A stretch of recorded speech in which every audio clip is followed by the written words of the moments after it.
Hi and welcome to another Checiegirl Creations video. So today I'll be making a couple greeting cards and I'll be doing like some mixed media illustrations. So first I taped down some watercolor paper onto like a mat. It's like these kind of like cooking mats that I like to use to like protect my table, and I stuck that down with washi tape, and then I went in with some watercolor, and as you can see I have two pieces of paper, and one I wanted to have like some flowers and then the other I wanted a house. So I'm using a flat brush at the moment, and the house I was using mainly cool colors, and then the flowers I was using mainly warm colors, just to kind of mix it up a little bit. So I was using like slightly different colors.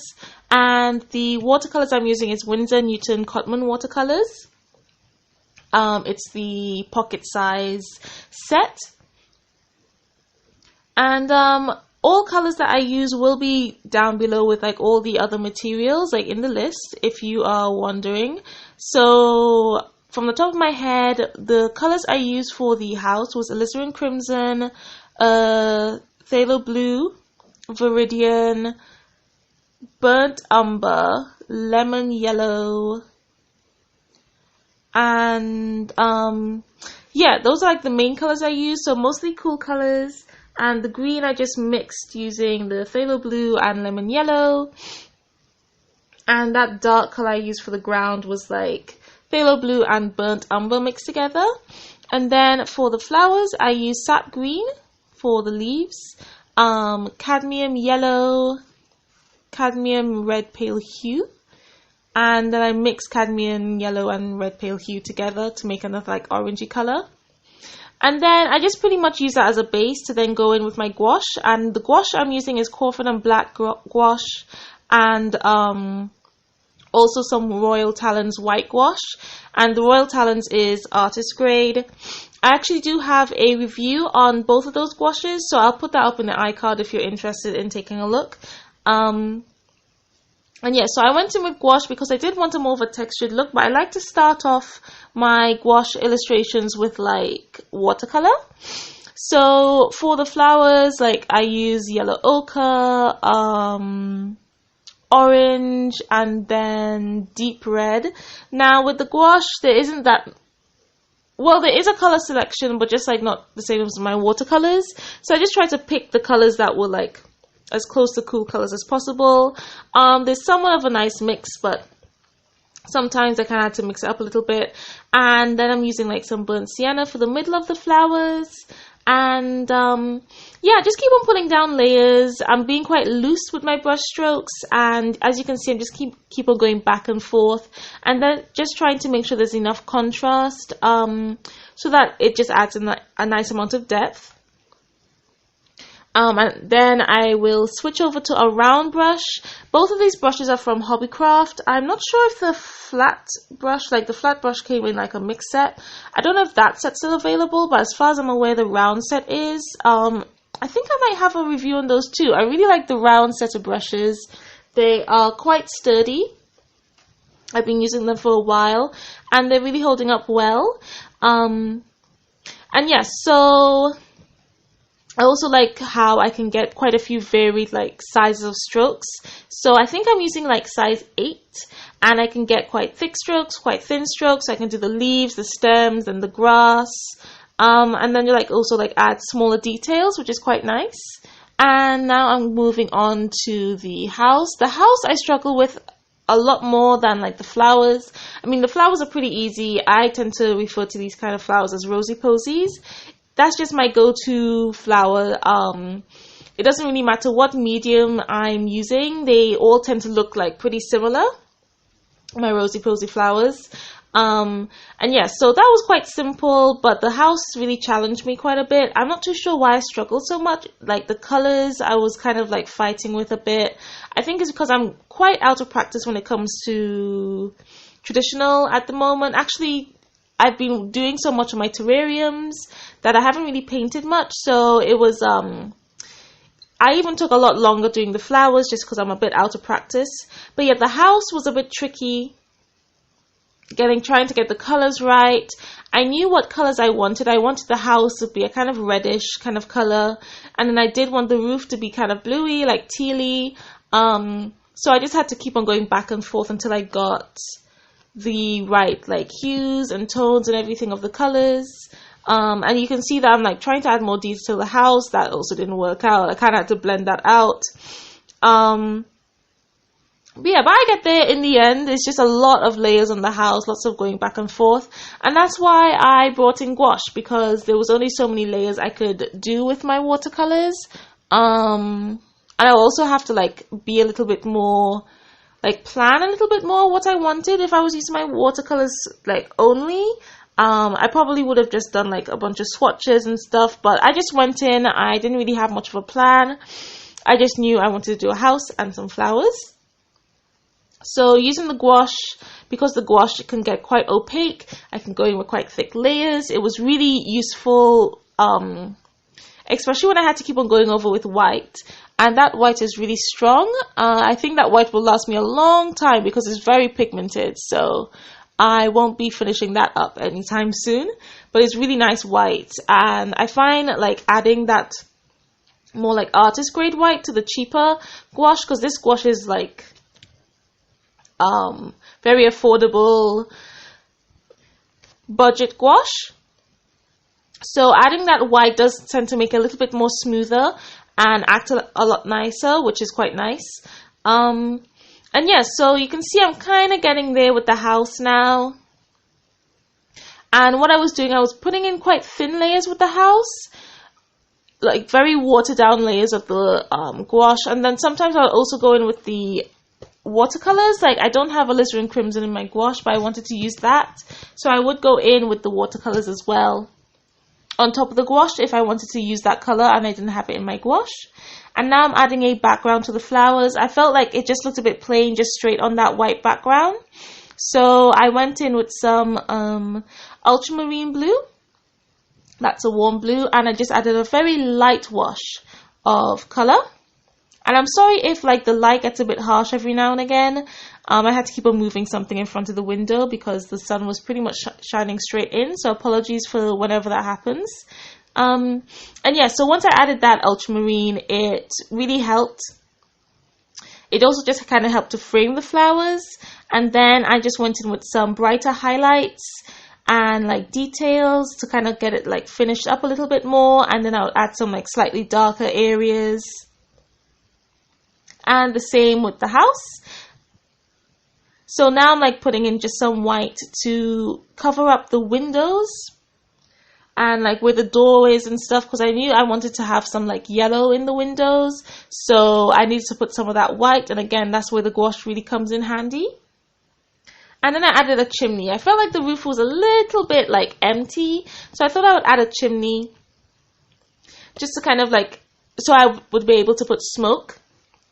I do like having smoke rising out of a chimney whenever I do like houses sometimes. So yeah, I added a chimney, and then you can see I'm going back in with the flowers to add some like darker details.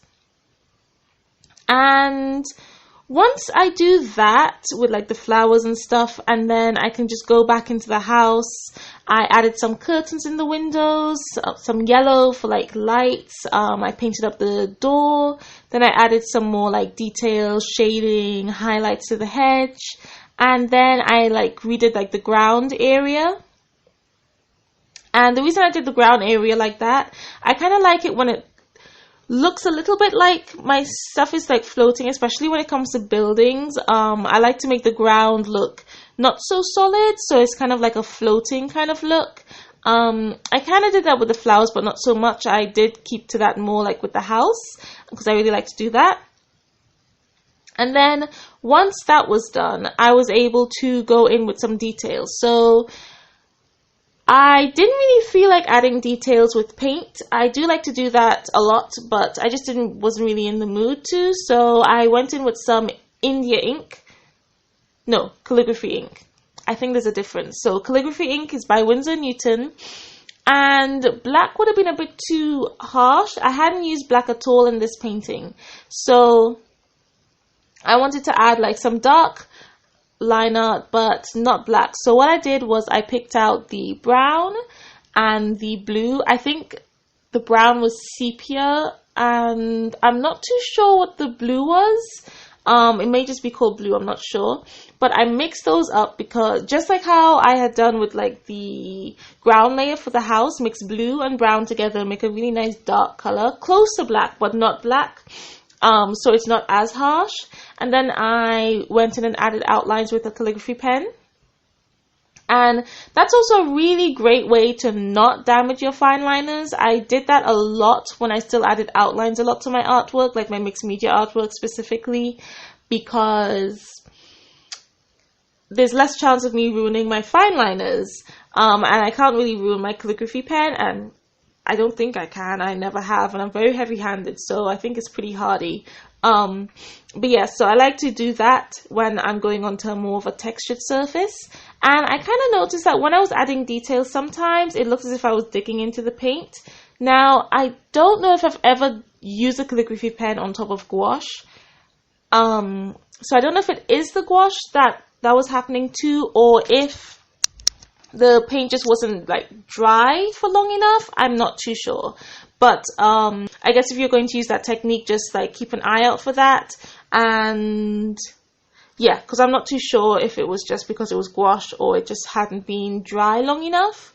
So yeah, so I added the details, house and flowers, and then I went in with some gold calligraphy ink, again by Winsor & Newton. First I applied it with a brush, and then I applied it with the calligraphy pen to just like add some brighter, more detailed bits of gold. And then I went in with my Uniball Signo pen and added some highlights, some brighter highlights. I always like to do that, and that just made everything pop. Oh, and I also made sure to sign my pieces. I used a Derwent graphic line, but then I went over it with the calligraphy pen, just because the Derwent pen I used was like a sepia color, and it matched pretty well, but then I found that it just kind of didn't match well enough. So I went in with the calligraphy pen anyways. And once that was done, I put it aside to dry, because I needed to prepare my card base. Now the card bases I was using, they were slightly glossy, and they were glossy on the inside as well, because the outside didn't matter too much because I was sticking something onto it, but the inside was kind of glossy and I didn't really like that, and I figured it may not be as nice to write on. So I just got a plain piece of printer paper and I inked it up using a few different brown inks and an ink blender, like a foam ink blender, and I also scrumpled up the paper because I wanted it to have some texture. And it looked nice, because once I inked everything, I then tore the edges so it would kind of keep with that kind of vintage, worn look. And then I inked the edges, and it looked nice, but it just didn't match the cards. So you'll see further on in the video that on the inside of the cards, it's blue, because I took another piece of printer paper and I inked it with some light blue ink, very lightly, and then I did still tear the edges, and I crumpled just the edges slightly. I forgot to turn on the camera with that part, so I have the part of me inking the like brown papers, but not that part, so apologies for that.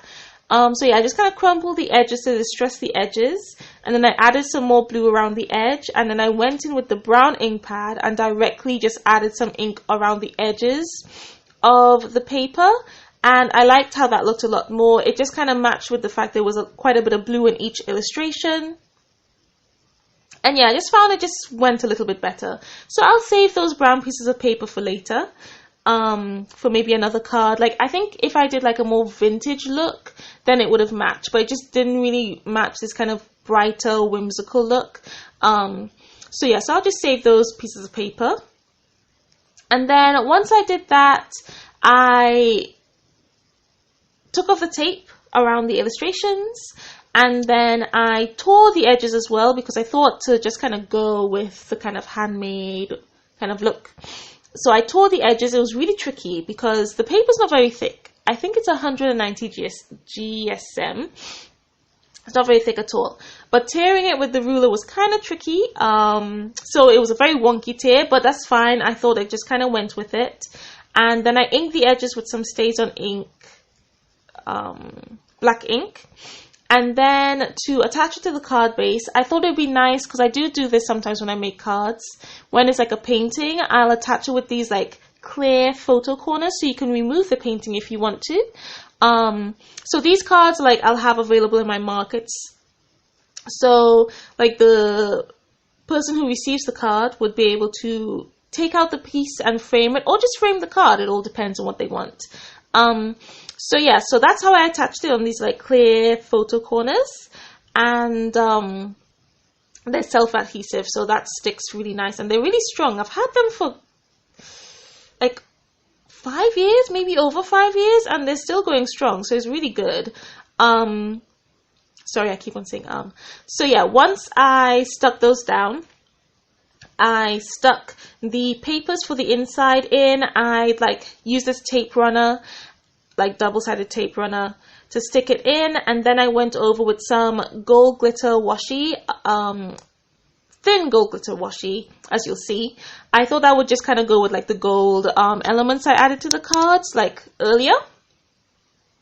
And what I did, because that tape isn't very sticky, I've just put a line of tacky glue just to make sure it stayed, and then made it look so it would look as if the paper on the inside was stuck in with washi and not just stuck in, just like with double-sided tape. And then I put some like kind of made by stickers at the back with like my info on it, since it's being sold. Whenever it's like going to like a family member or something, I just tend to write made by Nathif Assignment, aka Checiegirl Creations. But if it's like selling, I have like my info on there. And yeah, that's it. Oh, and I also like added a few dash marks around the paper. It just kind of looked kind of plain, so I round the paper with a uni pin, fine line pen. Yeah. And yeah, so that was it. I really like how they turned out. I haven't painted in a while, so it was nice and fun. It did take me a while just because I'm like not used to it. But yeah, it was really nice to get back to it. And let me know which one is your favorite. I don't think I have a favorite. I really like both. I'm really happy that the house turned out well, and I really like the look of it. So I'll probably make some more cards like that. Probably like in slightly different styles. I might film some of them too, or they might like show up in my vlogs if I don't like film a whole video for them. But yeah, I really liked how they turned out, and I am pretty low on cards since the last market, so it'd be nice to kind of add some more of those as well. So I hope you guys enjoyed. Let me know which one is your favorite, flowers or the house, in the comments below. Let me know, do you use watercolor, gouache? Do you do mixed media stuff? This turned very mixed media with all the inks and the watercolors and the gouache. I really like adding all those different bits as well. It was really fun. And yeah, so if you enjoyed, please do give me a thumbs up. Subscribe if you haven't already. And please do click that bell so you get notified whenever I upload a new video. I upload a new video every Friday. I have a podcast at the beginning of the month, a studio vlog at the end of the month, and then process videos in the middle. So thanks again for watching. Again, please do let me know which card is your favorite, and I will see you guys next week. Thanks for watching. Bye.